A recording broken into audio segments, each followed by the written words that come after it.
আছিস বাথরুমে? কখন থেকে রে বলতো? এ ভাই কখন থেকে আটকে আছিস?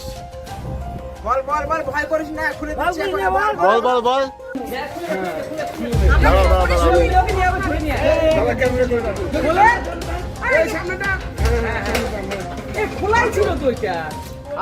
চরম গাফিলতির অভিযোগে সরগরম গঙ্গারামপুর। দ্বিতীয় শ্রেণীর এক ছাত্রকে শৌচালয়ের ভেতরে রেখে নির্ধারিত সময়ের আগে বিদ্যালয়ের তালা দিয়ে বাড়ি চলে যাওয়ার অভিযোগ উঠল শিক্ষক শিক্ষিকাদের বিরুদ্ধে। ঘটনাটি ঘটেছে গঙ্গারামপুর পুরসভার 15 নম্বর ওয়ার্ডের অনিলা নন্দী স্মৃতি প্রাথমিক বিদ্যালয়। স্থানীয় সূত্রে জানা যায়, সেগাটোলায় হিন্দু মিলন মন্দিরে আবাসিক থাকা গৌরব টুডু নামে ওই ছাত্রটি বুধবার ক্লাস চলাকালীন শৌচালয়ে যায়। অভিযোগ, সেই সময় বিদ্যালয় বন্ধ করে চলে যান শিক্ষক শিক্ষিকারা। ফলে দীর্ঘ সময় ধরে অন্ধকার ও দুর্গন্ধময় শৌচালয়ের ভেতরে আটকে পড়ে সে। আতঙ্কে কাঁদতে কাঁদতে সাহায্যের জন্য চিৎকার করতে থাকে খুদে পড়ুয়াটি, কিন্তু বাইরে কেউ না থাকায় তার আর্তনাদ দীর্ঘক্ষণ অশ্রুতই থেকে যায়। অবশেষে শৌচালয়ের ছোট জানলায় উঠে বাইরে থাকা লোকজনের নজরে আসার চেষ্টা করে সে। তার কান্নার শব্দ শুনে সন্দেহ হয় কয়েকজন যুবকের। পরে তারা বিষয়টি বুঝতে পেরে দ্রুত স্থানীয়দের ডেকে এনে শৌচালয়ের তালা খুলে ছাত্রটিকে উদ্ধার করে। উদ্ধার হওয়ার পর গৌরব জানায়,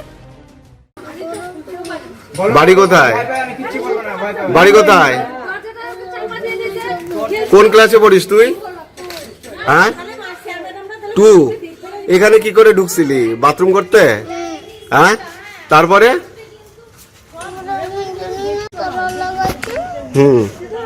তালা লাগায়? আচ্ছা, তারপরে থেকে তুই কাঁদছিলি? ঠিক আছে। এ বিষয়ে প্রত্যক্ষদর্শী এক যুবক জানান, ব্যাপারটা হচ্ছে এখানে সামান আমরা মানে দিল্লি থেকে নিয়ে এসে, তো এই সামানগুলো মানে খালি করতেছি, এখানে আওয়াজ আসতেছে, কান্নার আওয়াজ আসছে।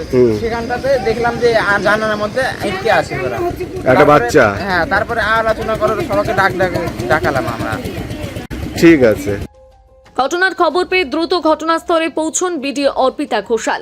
পরে উপস্থিত হন বিদ্যালয়ের প্রধান শিক্ষক বিজয় বর্মন। পুরো ঘটনার ব্যাখ্যা জানতে প্রধান শিক্ষককে প্রশ্ন করেন বিডিও, যদিও এই বিষয়ে তিনি সংবাদ মাধ্যমের সামনে কোনো মন্তব্য করতে চাননি। এদিকে প্রধান শিক্ষক দাবি করেছেন, প্রতিদিনের মতন সেদিনও বিদ্যালয় বন্ধের আগে সবকিছু খতিয়ে দেখা হয়েছিল। কিভাবে এমন ঘটনা ঘটল তা স্পষ্ট নয় বলে জানান তিনি।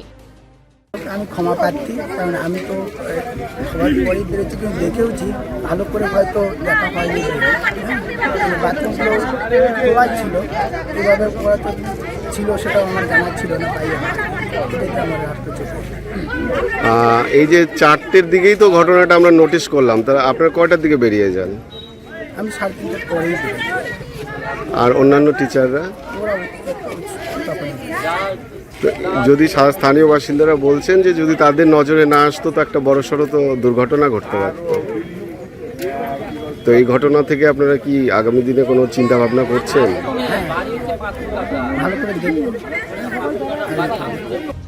ঘটনার পর এলাকায় তীব্র উত্তেজনা ছড়িয়ে পড়ে। প্রধান শিক্ষক ঘটনাস্থলে পৌঁছতে ক্ষোভে ফেটে পড়েন স্থানীয় বাসিন্দারা। শিক্ষকদের দায়িত্ব জ্ঞান নিয়ে প্রশ্ন তুলে কঠোর ব্যবস্থা নেওয়ার দাবি জানান তারা। গঙ্গারামপুর থেকে বিশেষ প্রতিবেদন, নিউজ টুডে।